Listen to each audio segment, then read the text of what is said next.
Isang magandang hapon po ng Huwebes sa inyong lahat. Latest weather update po tayo mga kaibigan, May 16, 2024. Pero bago natin yan pag-usapan, please huwag po munang kalimutan mag-like and subscribe and pahit na rin po kaibigan ng notification bell.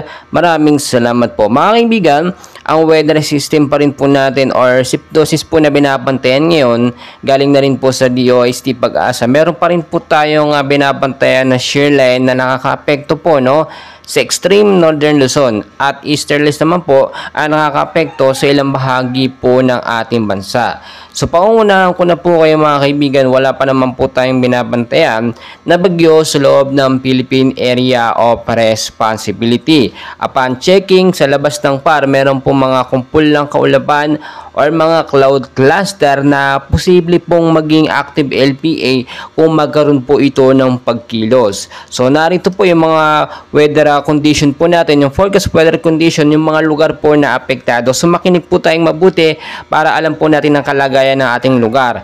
Sa area po ng Batanes, Cagayan, kasama na po ang Isabela at ilang bahagi ng ating bansa, maulap po na panahon ng mararanasan dyan with isolated light rains to heavy rainfall po pagdating sa gabi. Pinag-iingat po sa posibleng pag-impact nito yung pagbabaha po at landslide doon po sa matataas na lugar in case po magkaroon ng biglaang pag-ulan. So mga kaibigan, napapansin nyo naman po, tuwing hapon maulap po ang panahon natin na parang tila anumang oras ay posibleng bumuhos po ang malakas na ulan.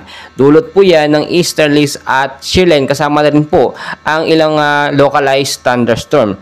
Sa area po ng Metro Manila, kasama po ang ilang bahagi ng ating bansa, maulap din po na panahon ng mararanasan dyan with isolated light rains to heavy rainfall. Dulot po yan ng easterlies at ng localized thunderstorm. Karoon din po ang impact nito in case man po bigla ang bumuhos ng malakas na pag-ulan, maghihanda tayo sa pagbabaha. Dahil yung mga estero at mga kanal, alam natin dyan, pag nag-init yan, ang dami pong basurang nakasalampak dyan na nagiging main cause ng pagbaba. Mag-ingat din po tayo sa posibleng landslide doon po sa matataas na lugar. Kapag gaganyan tuyo-tuyo ang lupa, tapos biglang umulan ng tuloy-tuloy, mabilis po lalambot ang lupa mga kaibigan. No? Gayun din, pangunahan ko na po kayo, ang heat index po natin ngayon medyo bumaba na mga kaibigan. Pumapalo na lamang po from 30 to 35 degrees Celsius yung hangin po. Kung so, pansinin nyo mabuti mga kaibigan, pakiramdam natin sa sobrang init pa rin yung alinsangan. Pero kung i-check po ninyo, hindi na siya kasing init noong mga nakaraang buwan pa na talagang kasagsagan.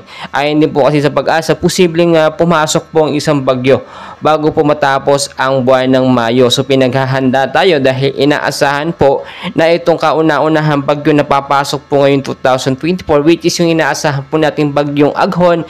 Inaasahan po na ito'y posibleng malakas. Kapag kaganyan po kasing kauna-unahang bagyo, pagkatapos po ng sobrang init or tag-init, isang bugso, isang napakalakas na bagyo po ang posibleng pumasok sa ating bansa. So mahina man or malakas na bagyo o walang bagyo, maging handa po tayo anumang oras mga kaibigan. Tulad ng aking sinasabi, kung kayo po aalis ng inyong mga kabahayan, always know the weather before you go para safe at handa po tayo lagi. And please mga kaibigan, patuloy ko kayong i-update. Huwag kalimutan mag-like and subscribe.